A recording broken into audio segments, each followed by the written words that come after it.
La petite princesse s'en va combattre le dragon.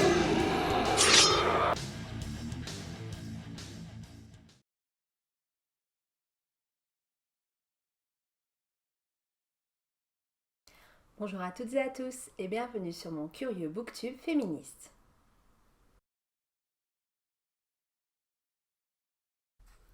Aujourd'hui, je vais vous parler de deux romans qui pourraient sembler a priori n'avoir pas grand-chose en commun. L'un est un road trip à travers les États-Unis, l'autre se déroule dans l'univers clos d'une unité gériatrique dans les Hauts-de-France. L'un a pour personnages principaux un jeune couple tout juste marié qui se lie d'amitié avec une pin-up du Mississippi. L'autre, un jeune garçon qui est contraint, comme tous les camarades de son âge, d'effectuer un service civique obligatoire d'1 an avant d'entrer en seconde. L'un se déroule dans les années 60, l'autre dans un futur proche. Et pourtant, ces deux romans vont avoir quelque chose en commun, ou plutôt quelqu'un, puisqu'il s'agit de Françoise Hardy. Oui, la chanteuse Françoise Hardy. Ces deux romans dont je vous parle, ce sont Toffee Darling de Joanne Richoux, qui a été publié chez Sarbacane en 2019, et H tendre de Clémentine Beauvais, également publié chez Sarbacane, qui va sortir mardi prochain, le 18 août. Mais avant de vous parler plus en détail de ces romans, j'avais envie de vous présenter leurs deux autrices. Joanne Richoux, c'est une jeune autrice qui a publié son premier roman pour ados young adult chez Sarbacane en 2017. C'est un roman qui s'appelle Marquise, mais celui qui l'a fait davantage connaître, c'est le roman Les Collisions, qui a été publié également chez Sarbacane en 2018, qui est une réécriture contemporaine des Liaisons dangereuses de Chodarlos de Laclos. C'est moi le premier roman que j'ai lu de cette autrice, mais celui qui m'a le plus marqué, c'est celui que j'ai lu après, c'est son roman PLS, qui est paru en tout début d'année, c'était chez Actes Sud. PLS, c'est le récit d'une soirée lycéenne et d'un adolescent en chute libre. C'est un court roman très percutant, ça a vraiment été une grosse claque. C'est un roman que je vous conseille grandement, plutôt à partir de 15 ans. Toffee Darling, c'est le troisième roman de cette autrice que je lis, et elle a également écrit deux romans fantastiques qui ont été publiés chez Gulfstream, qui s'intitulent Désaccordée et Orageuse. Clémentine Beauvais, c'est l'autrice de plusieurs albums, romans jeunesse, notamment autour de la mythologie, plusieurs nouvelles, plusieurs romans ados et young adultes, dont l'un des plus connus est sans doute Les Petites Reines, qui a été publié chez Sarbacane en 2015, qui nous raconte en fait le cyclotrip de Mireille, Akima et Astrid, qui ont été élus boudins de l'année sur Facebook par leurs camarades du collège et qui décident en fait de rallier Bourg-en-Bresse, leur ville natale, à Paris pour crasher la garden party du 14 juillet.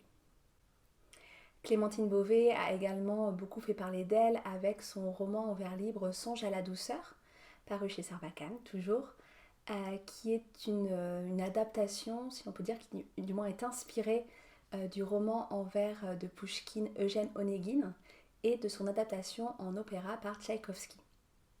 Puisque je vous parle de vers libre, Clémentine Beauvais, c'est aussi la traductrice des romans de Sarah Crossan et d'Elisabeth Acevedo, donc romans en vers libre dont je vous ai parlé dans une précédente vidéo et que j'aime beaucoup. Clémentine Beauvais, qui a fait ses études en Angleterre et qui est aujourd'hui enseignante-chercheuse en sociologie et philosophie de l'enfance à l'université de York, est aussi l'autrice d'un roman qui s'appelle Brexit Romance, qui est sorti chez Sarbacane, je crois que c'était en 2018, qui est donc un roman très contemporain de sa sortie, puisqu'il évoque le Brexit, et qui était vraiment un très bon roman. J'ai beaucoup apprécié, je vous le conseille grandement.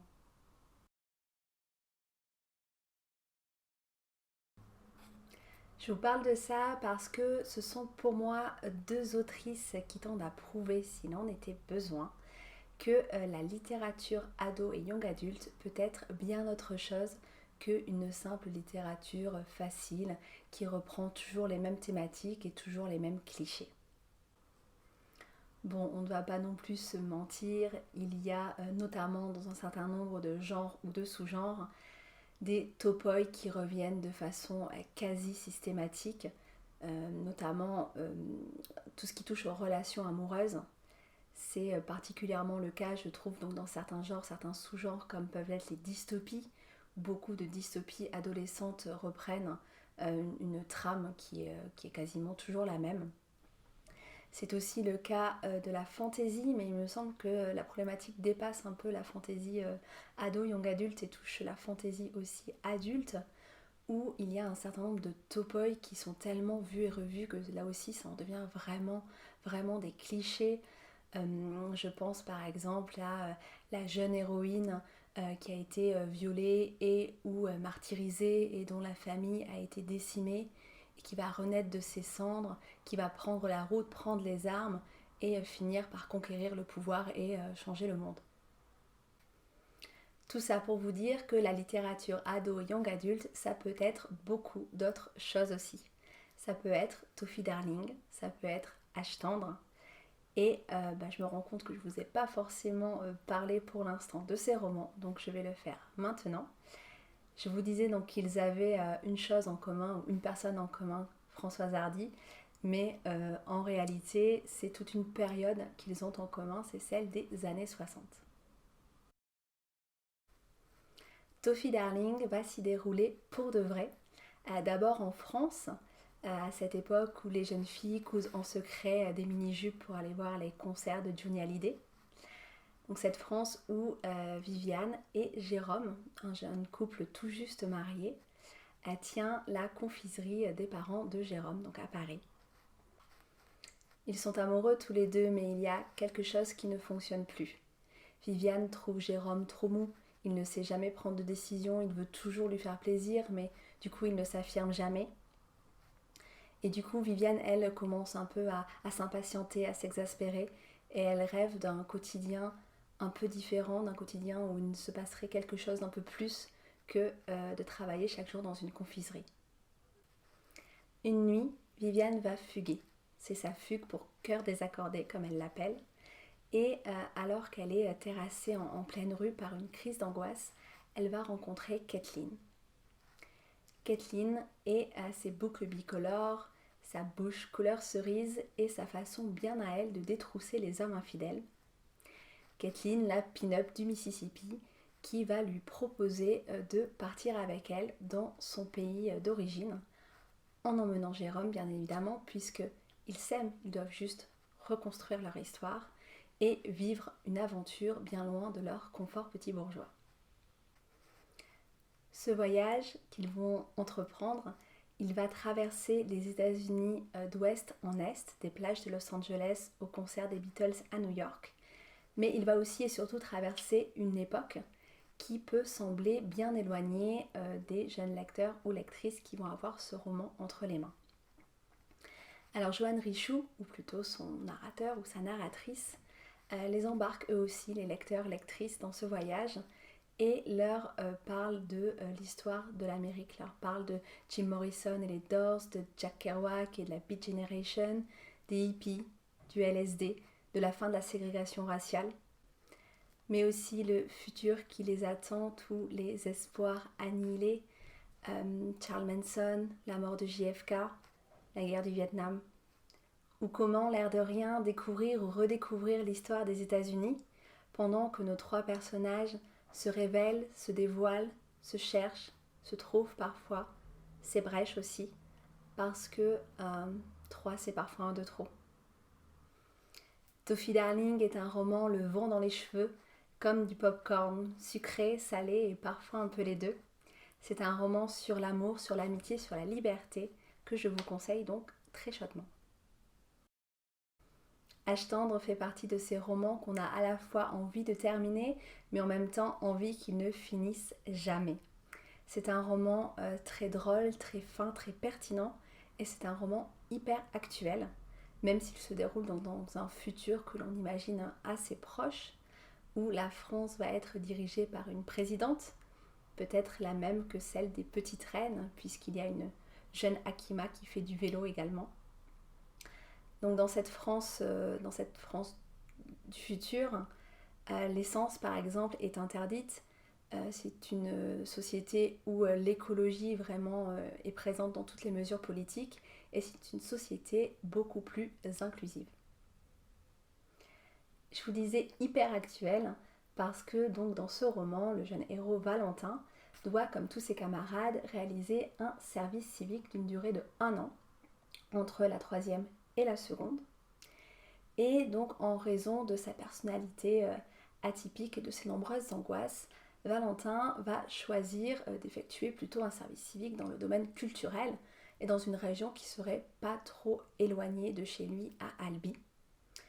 Mais voyez-vous, il semblerait que le logiciel chargé de trouver la bonne mission pour le bon candidat ou la bonne candidate soit un poil défaillante, puisque Valentin se retrouve dans une unité gériatrique dans les Hauts-de-Seine. C'était vraiment pas ça qu'il voulait. Dommage pour lui. Ce roman est construit sous la forme du rapport de stage que Valentin doit rédiger pour valider son service civique. Un rapport de 378 pages quand même, Valentin a un peu dépassé semble-t-il. Et ce rapport de stage va notamment tourner autour de la principale mission, la première mission, qui est confiée à Valentin. Alerte mémoire, puisqu'il semblerait que ce soit moi qui ai perdu la mienne, j'ai oublié de vous préciser quelque chose d'essentiel, c'est que le centre dans lequel Valentin effectue son service civique, donc auprès de personnes âgées atteintes d'Alzheimer, est minutieusement reconstitué pour ressembler à un village des années 60. Cette première mission, c'est d'écrire un courrier à Madame Laurel, qui est une pensionnaire et qui a écrit au magazine Salut les copains, donc des années 60, pour participer à un concours, pour faire venir Françoise Hardy, qui lui chanterait sa chanson préférée, La maison où j'ai grandi. Bon. Évidemment, la mission de Valentin va être d'écrire un courrier à cette dame, lui expliquant que Françoise Hardy ne viendra pas. Sauf que pour des raisons que je vous laisserai découvrir, Valentin va finalement écrire le contraire et il assure à Madame Laurel que Françoise Hardy viendra chanter. Françoise Hardy, celle des années 60 bien évidemment. Donc Sola, qui accompagne Valentin dans son stage, qui est sa tutrice en quelque sorte, va lui dire que maintenant, puisqu'il a fait ça, il doit trouver une solution pour que Françoise Hardy puisse venir chanter dans l'unité. Par exemple, embaucher un sosie ou toute autre idée qui pourrait lui passer en tête.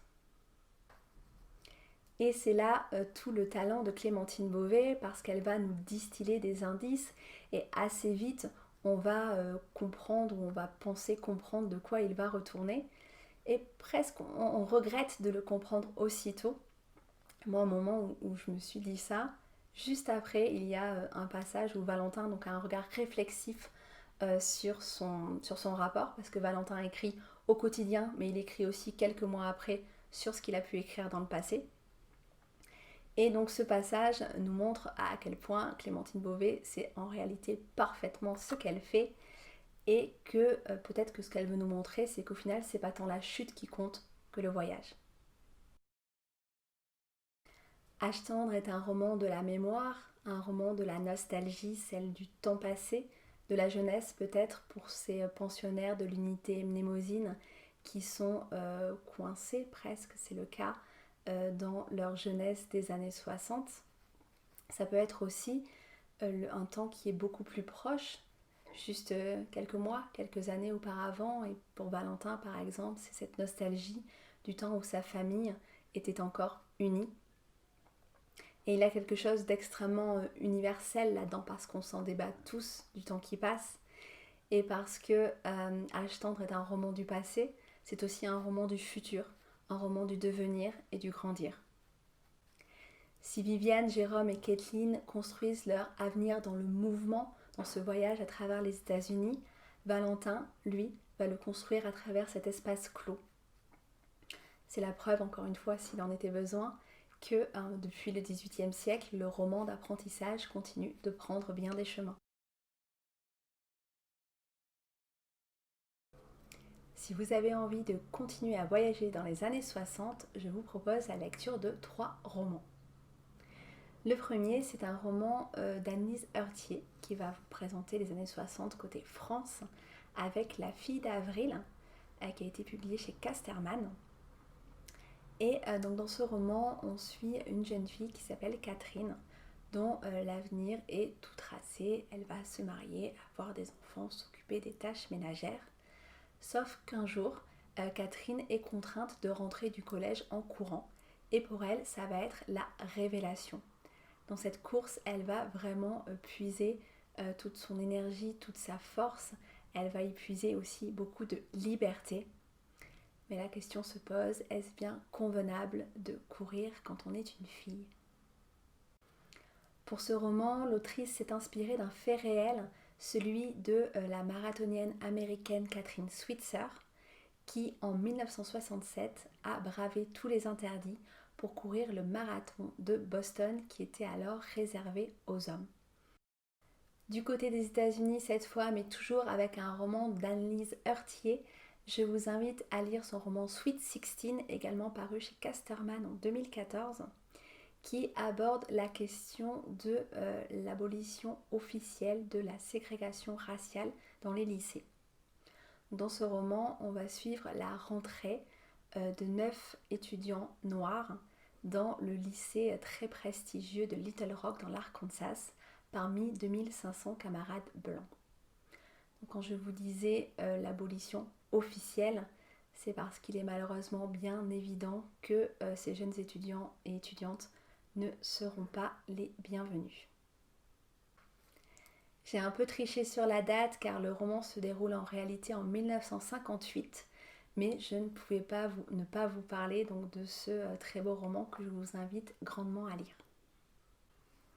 Toujours aux États-Unis, mais dans une ambiance bien différente à la frontière de l'absurde, vous pouvez lire La drôle de vie de Bibo Bradley de la regrettée Axelle Sandre, qui a été publiée chez Sarbacane en 2012. Il y a une partie importante de ce récit qui se déroule pendant la non moins absurde guerre du Vietnam. Et on est là aussi avec un héros qui va traverser l'histoire, qui va même y prendre part d'une manière assez loufoque, assez surprenante, que je vous laisserai découvrir à la lecture. Allez, je vous donne un 4e titre qui va un peu s'éloigner de la littérature ado et young adulte. C'est un roman que j'ai beaucoup aimé et que je qualifie assez souvent de mon Stephen King préféré. C'est 22-11-63, qui correspond à la date de l'assassinat de John Fitzgerald Kennedy. Et donc cet assassinat va être au cœur de ce roman puisque le héros, qui est professeur d'anglais, va trouver un moyen de remonter dans le temps et il va se donner pour mission d'empêcher l'assassinat de JFK. Alors le pitch peut sembler simplissime, mais ce roman vraiment est une pépite absolue et qui fait quand même pas loin de 1000 pages. Voilà pour cette 19e vidéo, j'espère qu'elle vous aura donné envie de vous replonger dans les années 60, d'écouter Françoise Hardy peut-être. Moi je m'y suis mise grâce à Valentin et Clémentine Beauvais. J'espère aussi vous avoir donné envie de découvrir ces romans, j'espère qu'ils vous plairont. Merci beaucoup d'avoir pris le temps de regarder cette vidéo. N'hésitez pas à me laisser un petit commentaire, un petit pouce levé pour me montrer que vous êtes là, pour qu'on puisse échanger sur nos lectures. Merci encore et à très bientôt.